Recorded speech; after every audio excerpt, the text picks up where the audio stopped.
কারণ আছে। আমি হাত তুলে নিয়ে এই কারণে দেখি আপনারা কি বলেন, তা আপনারা বললেন হ্যাঁ আসবো, কিন্তু একবারও বলেন নাই যে গোবিন্দ আনলে আমি আসব। আমি কথা দিলাম, আমি তো প্রভু আনছে, কিন্তু প্রভু যদি আমাকে আগামী দিন পর্যন্ত রাখে এই অবধি, তাহলে আপনাদের চরণ দর্শন করার জন্য আসব।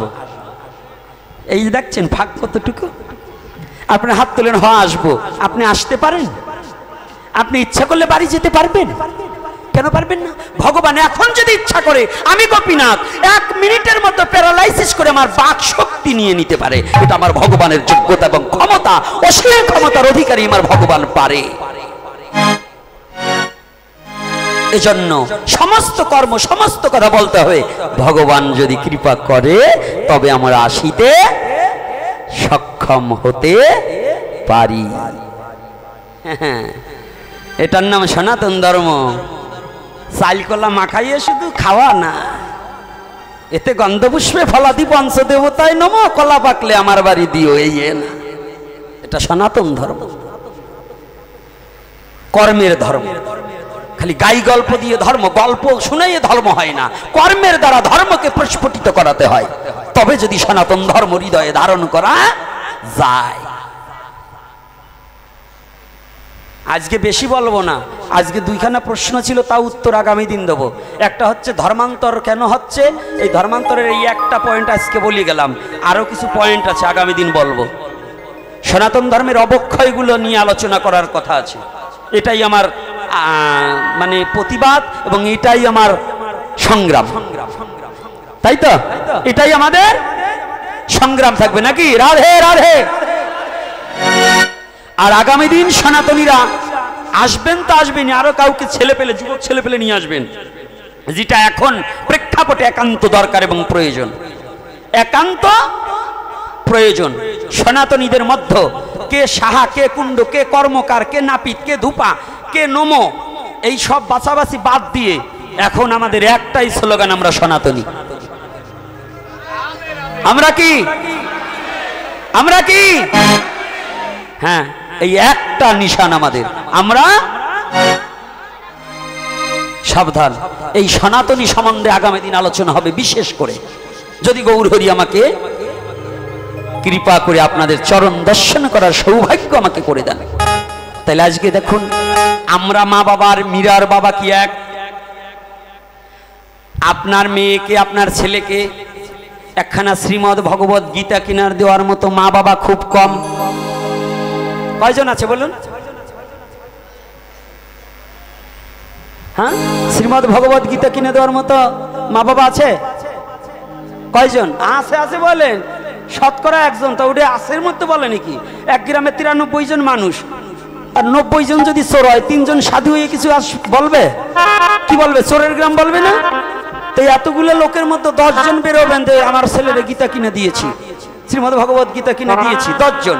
তাই 10 জন মানে কি? এটা নারী দলেই কি কি বলেন? পার্লামেন্টে বসলে যে দলে না জয়যুক্ত হয় সেই দলটার কথাই বলা হবে, যে দলে হ্যাঁ জয়যুক্ত হবে ওইটাকেই পাশ করা হবে, নাকি? পাশ করা হবে না পার্লামেন্টে বসলে?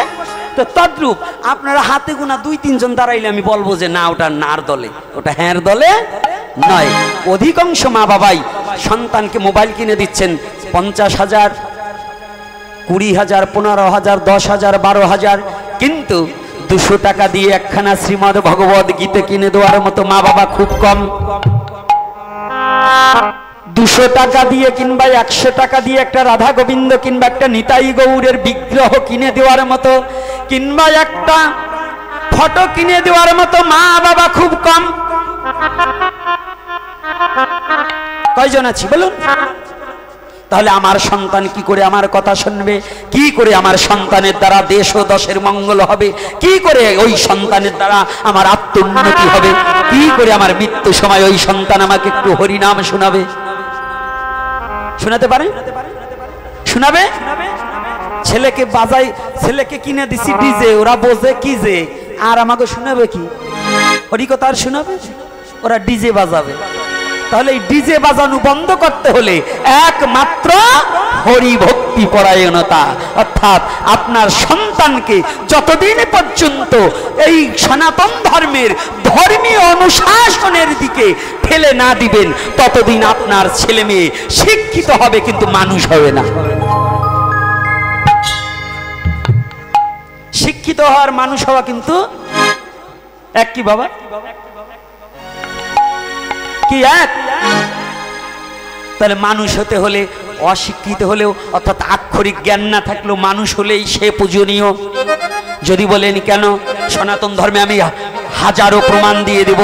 অনেক আর্য মহর্ষি তারা লেখাপড়াই করেনি, তারা কলেজ ভার্সিটিতে যায়নি, কিন্তু তার পড়া তার লেখনী আজকে বিশ্বজগতে চলছে, চলে নাই?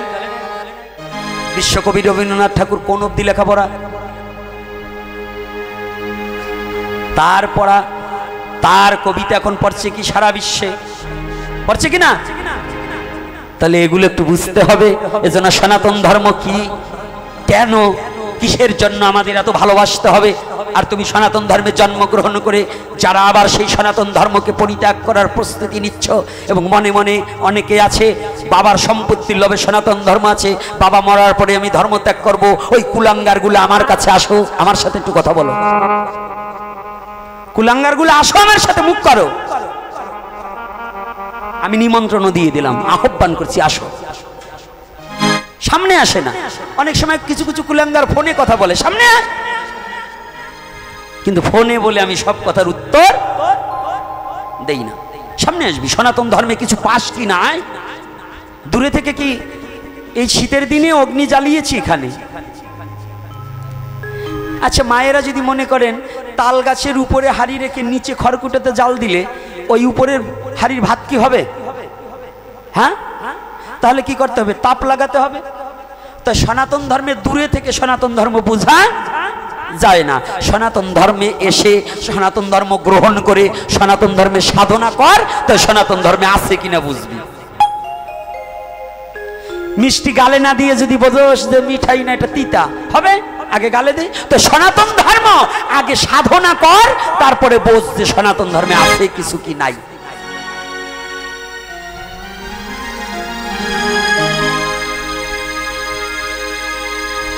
কথাটা বুঝতে পারছেন? একদিনকে দেখলাম একজন বক্তৃতা দিচ্ছে, আমি এতগুলা গ্রন্থ পড়ছি, এতগুলাই পড়ছি, আমি অমক মন্দিরে পুরোহিত আছিলাম, এখন আমি সেই ধর্ম ত্যাগ করছি। ওতে কিছু নাই, কিছু নাই। আমি কথা দিলাম, ও যদি একটা মন্দিরের ও কৃষ্ণ প্রণাম মন্ত্রটা যদি ঠিক মতো বলতে পারে, আমি জীবনে ওর চাকর হয়ে যাব। বলে বদমাশ, ও ছিল চরিত্রহীনা, ও ছিল লম্পট, ও সনাতন ধর্মে এমন দুর্চরিত্র কাম করছে যে সনাতন ধর্মকে ত্যাগ করতে বাধ্য হয়েছে। এখন কোন জায়গা পায় না, লাঠিগুতো ঝাঁটার বাড়ি খায়, এই জন্য বাঁচবার জন্য অন্য ধর্ম গ্রহণ করছে। সনাতন ধর্মে ওর জায়গা দেয় নাই, এই জন্য ওরা সনাতন ধর্মের নিন্দামন্দ করে।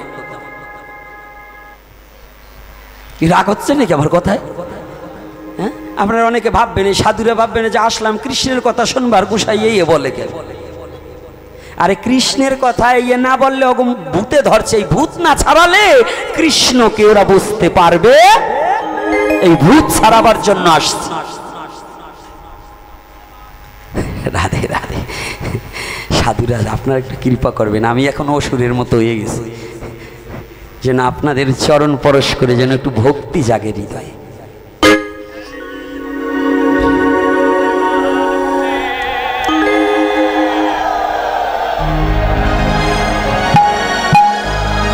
মীরা বলছে, বাবা আমার কথা নিবা কি?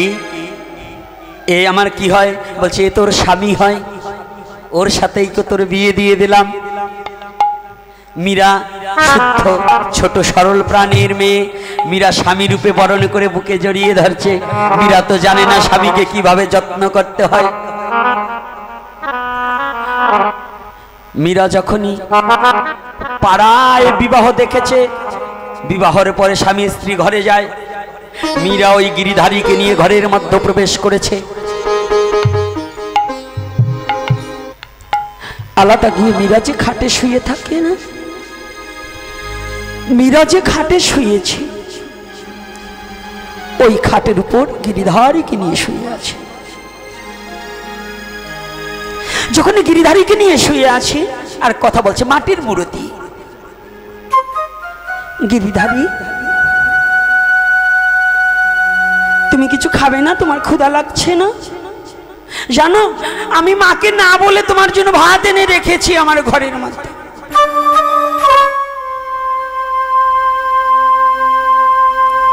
গিরিধারীকে আসন দিয়েছে। ওই যে মাকে দেখে বাবাকে বসতে দিয়ে খাবার এনে দিতে হয়, আসনটা দিয়েছে। রাধে রাধে। আয় মা। যখন আসনটা দিয়েছে বসতে দিয়ে বলছে গিরিধারী তুমি খাও। মাটির বিগ্রহ সে কি কথা বলে? চুপ করে আছে, কোনো কথা বলছে। কোনো কথা না বলি মীরার খুব অভিমান হচ্ছে, তুমি কথা বলছো না। মীরা তো জানে না মাটির মূর্তি কখনো কথা বলে না।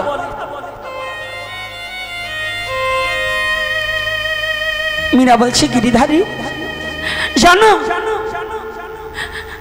তুমি খাওনি বিধায় তোমাকে আমি খাওয়াতে পারিনি বিধায় আমিও আজ একটু জল গ্রহণ করিনি। তুমি যত সময় পর্যন্ত এই অন্ন গ্রহণ না করবে তত সময় পর্যন্ত আমি এক ফোঁটা জল গ্রহণ করব না।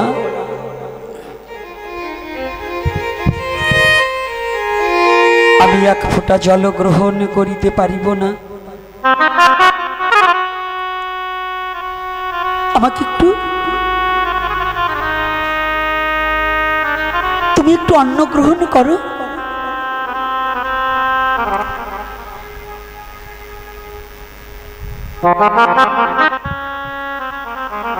কিন্তু মাটির মূর্তি কথা বলছে না।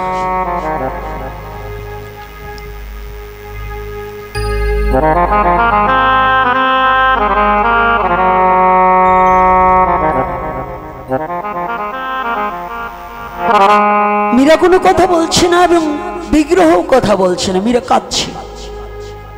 জানো গিরিধারী আজ তোমার সামনে প্রতিজ্ঞাবদ্ধ করে বলছি যদি তুমি আজকে গ্রহণ না করো আমার মৃত্যুর আগ পর্যন্ত আমি কখনো অন্ন গ্রহণ করব না।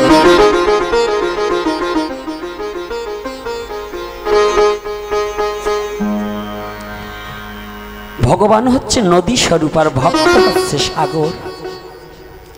সাগরে যদি নদীকে ডাকে সাগর আর নদী আর থাকতে পারে না, কুল ভেঙে ধেয়ে যায় সাগরে মিশিবার তরে।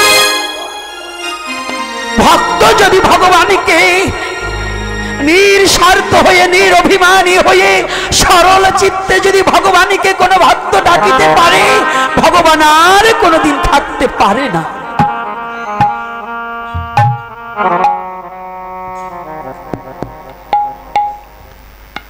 দৌড়িয়ে এসেছে।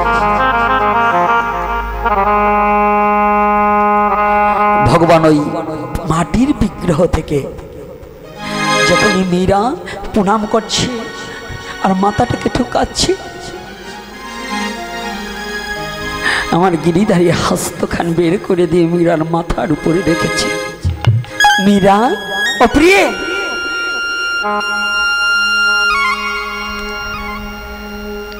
তুমি আমাকে ডাকছো এমন করে আমি তোমার সাথে একটু অভিমান করেছিলাম।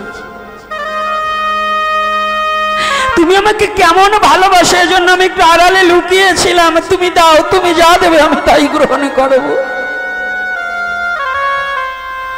আজ মাটির মূর্তি থেকে ভগবান কৃষ্ণ নিজে প্রকট হয়ে মীরার হাতে নিজেই সেবা করলেন।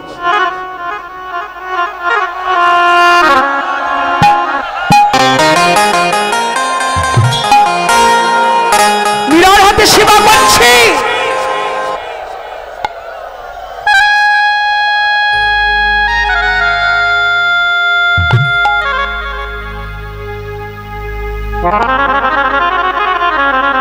মীরার হাতে সেবা করছে। যখনই সেবা করেছে প্রতিদিন মীরা ভগবানের সাথে কথা বলে, এক জায়গা ঘুমিয়ে থাকে। আজকে আর বাবার মায়ের বিছানায় যায় না, মীরা বলছে না না, আমি তোমাদের বিছানায় শোবো না, আমার স্বামীকে নিয়ে থাকবো।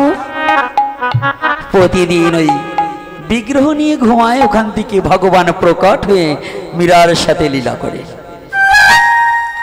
আস্তে আস্তে মীরা বড় হয়ে গেছে, বিবাহের উপযুক্ত হয়ে গেছে।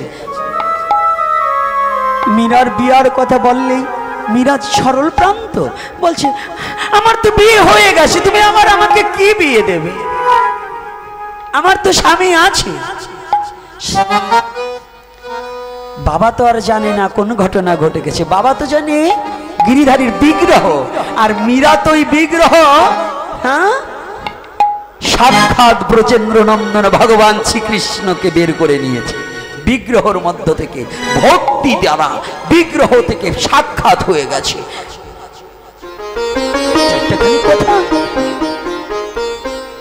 আর জোচ্চরের দল বলে সনাতন ধর্মে কিছু নেই। ভণ্ডর দল, জোচ্চরের দল, লম্পটের দল, তারা বলে যে সনাতন ধর্মে কিছু নেই। আর সনাতন ধর্মে আছে কিনা তাই বোঝ। হে সনাতনী জাতি, মাটির বিগ্রহ কথা বলে, যদি আপনি বলাতে পারেন। কে বলছে কথা বলে না? এই মাটিতেই উৎপত্তি, মাটিতেই লয়, মাটিতেই বিশ্ব সৃষ্টি হয়। এই মাটি থেকে বিশ্বের সমস্ত কিছু সৃষ্টি হয়েছে, তাহলে মাটির পূজা করব না আমরা? সেজন্য সনাতনী আমরা মাটির পূজা করি, যে মাটিতেই উৎপত্তি, মাটিতে লয়, এই জন্যই সনাতনী মাটির পূজা করতে হয়।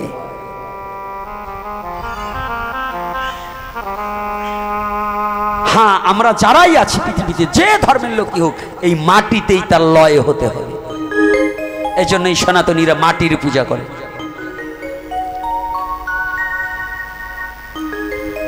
আজকে মাটির ওই নিরাকার বস্তু সাকারের মধ্যে এসে দেখা দিয়েছে, মূর্তির মধ্যে এসে দেখা দিয়েছে। বাবা তো জানে না, হঠাৎ করে বাবা চতুর্দিকে আত্মীয় স্বজনের কাছে বিবাহের কথা বলেছে, অনেক জায়গা দিয়ে দেখতে আসছে, কিন্তু মীরার রূপ অপরূপ রূপ। আপনারা যেমন এখন ওই যে মেকআপ মেরে পিকআপ হইতে হয়, মীরার তা হইতে হয় নাই। ভুরু ফিল আপ করে ভালো চোখটারে কানা বানানো হয়, হ্যাঁ, শাকসুন্নি সাজা হয়, এইটা কিন্তু মীরার বেলায় ছিল না। মীরা কি করেছিল? এমনিতেই ভগবান তাকে সুন্দর করে পাঠিয়ে দিয়েছে। মেয়ে বাড়ির রাজা রানা কুম্ভ একদিন হঠাৎ করে ভ্রমণে বেরিয়েছে, হঠাৎ করে মীরাকে দেখতে পেয়েছে। ওরে বাবা, এ কি? হ্যাঁ, আমি কি দেখতে পাচ্ছি? গগনের চাঁদের মতো যেন মৃত্তিকায় একটা চাঁদের উদয় হয়েছে। কে গো? এগিয়ে দেখতে পায় মেবারের যুবরাজ রানা কুম্ভ দেখতে পায়। ওরে বাবা, অপরূপ রূপে রূপবতী, একবার নয়নে লেগেছে আর নয়নে ঘুরানো যায় না। ভালো জিনিস তো সবাই দেখতেই যাবে। রাধে রাধে, এটা তো চোখের দোষ। দেখেছে যখনই ঘুরাতে আর পারছে। কার মেয়ে? শুনে গেছে। বাড়িতে গিয়ে মাকে বলছে, মা, বাবা নেই রানা কুম্ভ, মা আছে। বলছে, মা, আমাকে যদি বিবাহ দিতে হয় তাহলে আমি যে মেয়ে দেখেছি ওই মেয়েকেই আমাকে এনে দিতে হবে। মা একেবারে আনন্দে আত্মহারা হয়ে গেছে। বাবা, আমার ছেলে মেয়ে পছন্দ করেছে, তাহলে আমার ছেলের পছন্দ তো যেন তেন পছন্দ হতে পারে না। কি যেন তেন হওয়ার কথা? হ্যাঁ, আমার মেয়ে যদি একটা ছেলে পছন্দ করে, যেন তেন মেয়ে পছন্দ করবে? ছেলে পছন্দ করবে? আর ছেলেরা কি মেয়ে পছন্দ করবে যেন তেন? যেন তেন না। আগের দিনের পছন্দ আর এখনের দিনের পছন্দ কি জানেন? রাগ করবেন না। এখন মেয়েটা জন্ম দিলে যদি একটু চামড়া রাঙা হয়, সরকারি চাকরিজীবী ছাড়া মাইয়ে বিয়ে দেবে না। ব্যবসায় ছেলে আসে, না দেবো না, ব্যবসায় কয়টা হয়, চাকরিজীবী ছেলে চাই। ছাতা ইয়ে করতে করতে মেয়ের বিয়ের বয়স চলে যায়, মেয়ে আর বিয়ে অবস্থায় না, চাকরিজীবীও জোটে না। কয়দিন পরে সদরদ্দির সলের সাথে চলে যায়। অত চাকরিজীবী না খুঁজে ব্যবসায় ভালো শিক্ষিত একটা ভক্ত ছেলে, যার চরিত্র ভালো, যে নেশা মুক্ত, তার কাছে মেয়েটাকে বিয়ে দিলে ভালো থাকে না?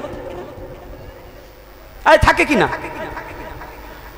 মেয়ে ওই রকম রাখো, পরে মেয়েটা পছন্দ করে কি পিছনটা গাঁজা খাইতে খাইতে মরে একেবারে নারকেলের ওই খোলের মতো এরকম চুক্কা হয়ে গেছে, মুখের চেহারা বাদুরে আঠির মতো হয়ে গেছে, চামড়া ঝুলিয়ে বসছে। ওই এরাটা পছন্দ করে গাঁজাখোর। আজকাল অতিরিক্ত জিদি মেয়েরা, আর মেয়ের মারা যারা একটু বেশি ভালো ভালো খোঁজে, সময়কালে মেয়ে বিয়ে দেয় না। অগো কপালে ওই যে পিছনে এখন বাইক জোটে, আর গাঁজাখোর বাবাখোর ওইগুলোই জোটে বেশি। মেয়ে বিবাহ দিতে হয়, 7 পুত্র 1 কন্যা যদি পাত্র বিশেষ দান করা যায়, যদি একটা সৎ পাত্র দান করা যায়। সৎ পাত্রটা হতে হবে কি, চাকরিজীবী না হোক। যদি আমার মেয়েকে দিনের বেলায় একবার খেতে দেখ, আমার মেয়ে যদি ভক্তিমতী থাকে, আর যদি আমার জামাতা যদি ভক্তিমতী থাকে, আর কিছু না হোক, প্রতিদিন ভগবানের প্রসাদ সেবা করতে পারবে, ভগবত ভজন করবে, অন্তিমে আমাকে একটু কৃষ্ণ নাম দিতে পারবে। কি রাগ করছেন? ও মা, আপনার আবার রাগ করছেন নাকি? আবার এর মধ্যে যদি ওই কোয়ালিটির মা থাকে, কয় হারামজাদা আমার কথা জানলো কেমনি?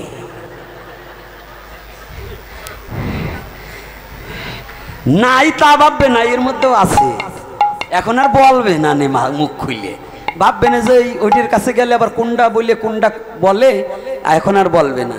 তবে চরণ ধরে করিবা না, সময় থাকতে কন্যা পাত্রস্থ করবেন নিজের ধর্মের মধ্যে। এখানে বর্ণ বিভেদ করবেন না, জাতি হিংসা করবেন না। জাতপাত দূর করো, হিন্দু হলে বিয়ে করো। জাতপাত দূর করো, উপযুক্ত হলে হিন্দু হলেই কি করবে? বুড়ো কয়টায় কয়, জুয়ান কয়টায় তো কয় না, ওনাকে বিয়ের বয়স নাই, ওনারা কয় বিয়ে করো। কে তোমাকেও বলতে কি হয়? যেগুলোর একটু বয়স আছে, রস আছে, তাকেও বলতে হবে। যাগো বয়সও নাই, রসও নাই, কি বাবা, তো তাকে বললে লাভ কি? তো এই জন্য সাবধান। ওনারাও বিয়ে একটা বসবে, ওনাকে যে বিয়ে বসতে হবে না তা না, এই যে করলে না, এগুলোরও বিয়ে একটা। এই জন্য একজন ইসলামিক ভক্ত কি লিখেছে, পালাইবা কই যাইয়া রে মানুষ, পালাইবা কই যাইয়া, আজরাইল আসিয়া যেদিন বান্ধিবে কষিয়া রে, জগৎ স্বামীর ঘরে যাইতে হবে রে। কি যাবে না? এক বিয়াতে আইছো রে মন এ ভব সংসারে, আর এক বিয়ায় গিয়াছে রে মন নারীর হাত ধরে, আর এক বিয়ায় যাইতে হবে এ জগৎ ছেড়ে রে, জগৎ স্বামীর ঘরে যাইতে হবে রে, তোমার জগৎ স্বামীর ঘরে যাইতে হবে রে।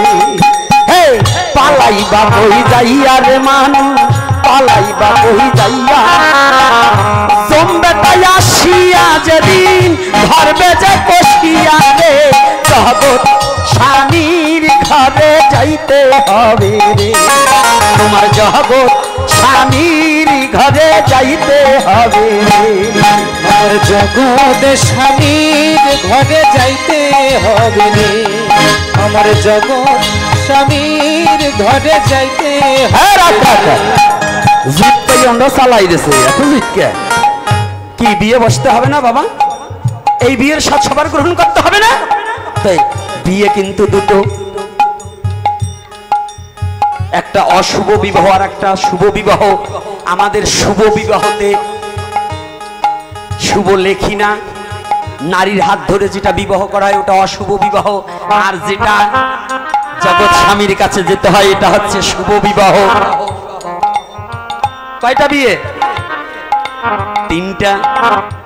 এক বিয়েতে আইছো রে মন এ ভব সংসারে, আর এক বিয়ায় গিয়াছো মন নারীর হাত ধরে, আর এক বিয়ায় যেতে হবে এ ভব ছাড়িয়া রে, জগৎ স্বামীর ঘরে যাইতে হবে, ও মোরে জগৎ স্বামীর ঘরে যাইতে হবে। তাহলে কয়টা বিয়া? মিথ্যা না সত্য? রানা কুম্ভু বলছে ডেকে, শুনোই আমার মা, আমি যে মেয়ে দেখেছি ওই মেয়ে ছাড়াই আমি বিয়া করব না।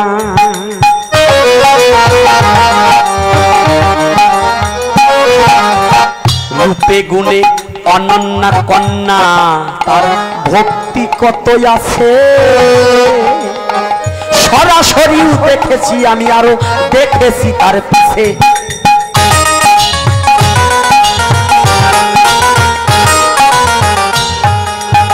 পুত্রের মুখে প্রশংসা শুনি মায়ের অন্তরেতে হাসি। পুত্র বিয়ে দেব আমি, বাঁচি কি বা না বাঁচি।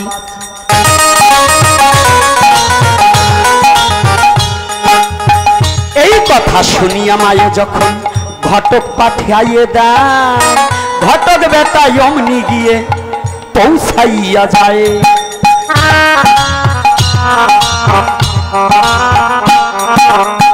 ঘটক দেখে বলছে মীরার বাবা মাকে, মেয়ে বিয়া দিতে হলে একটা সুন্দর পাত্র আছে।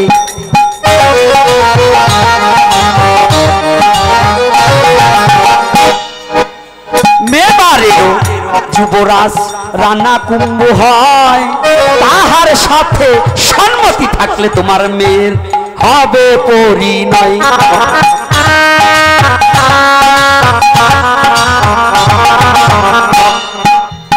মীরার মা বাবা বলছে শোনো ঘটক, তোমাকে জানাই এমন পাত্র পাওয়ার যোগ্য আমার ভাগ্যে নাই।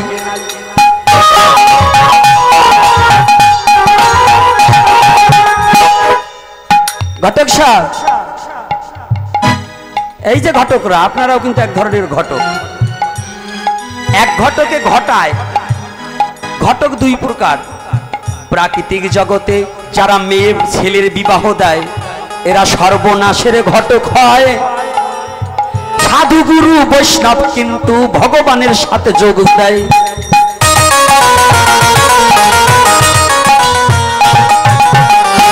অপরিচিত জনকে যারা যোগাযোগ করিয়ে দেয়, বিশ্ব চরাচরে তাদের তো ঘটক বলে কয়।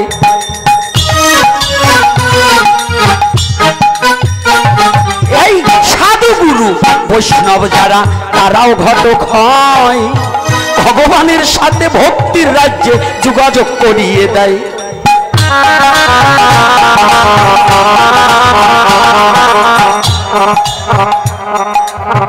তাই মীরার মা বাবা তখন ডেকে বলে শোনো ঘটক ভাই, যে পাত্রের কথা বলেছ সেই পাত্রের তুলনা যে নাই।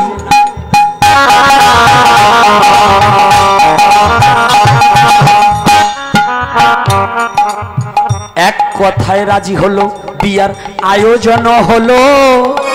পঞ্জিকা দেখিয়া সেই বিয়ার ডেট ধার্য করলো।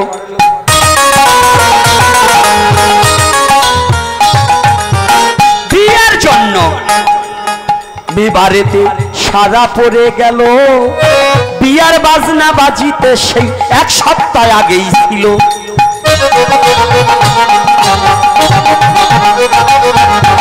হঠাৎ করে বিয়ার কথা যখন পাকা হলো, এদিকেতে বরযাত্রী আসার কথাবার্তা হলো। যখনই বাড়িতে গাছ পালা কেটে সাজগোজ করা, তখন মাকে ডাক দিয়া যখন আমার মীরাবতী কয় শোনো মা, বলি আমি তোমাদেরও ঠাই, আমার ঘরে পতি আছে, আমার কোনো পতির দরকার নাই। কথা বোঝা যায়? আস্তে মীরা বলছে মা আমাকে কি করবি, একে বাড়িতে কি হচ্ছে? বলছে তোর বিয়ে ঠিক করেছি। বলছে কোথায় দেবে? বলছে রানা কুম্ভর সাথে মেবারে, তুই রাজরানী হবি। বলছে আমার ওই রানী হওয়ার দরকার নেই, আমার স্বামী আছে। স্বামী থাকতে নারী এবারে বিবাহ বসবে কেন গো? সনাতন ধর্মের নিয়ম বুঝছেন? স্বামী থাকতে আবার বিয়ে বসবে কেন? আমাদের নারীরা এখন স্বামীর কমেন্ট মানে না, প্রতিভক্তি হারিয়ে যাচ্ছে। সনাতন ধর্মে মানলে মা স্বামীকে অবহেলা করা যাবে না। সনাতনের শিক্ষা সনাতন ধর্মের প্রতিটা শিক্ষা শিক্ষণীয়, প্রতিটা কথা জীবের জন্য, প্রতিটা কথাই মানবের জন্য। প্রতিটা কথা যদি কোনো মানব প্রতিপালন করে সে মহামানব হয়ে যেতে পারে। বিয়ার যখন কথা হয়ে গেল, কিছুতে মেয়ের কথা শুনল না। বিয়ের আয়োজন হলো, বিয়ে হয়ে গেল। বাড়ি থেকে যখন বিদায় হবে, মীরা ডেকে কয়, গিরিধারী ছাড়া আমি শ্বশুর বাড়ি যাব না মহাশয়।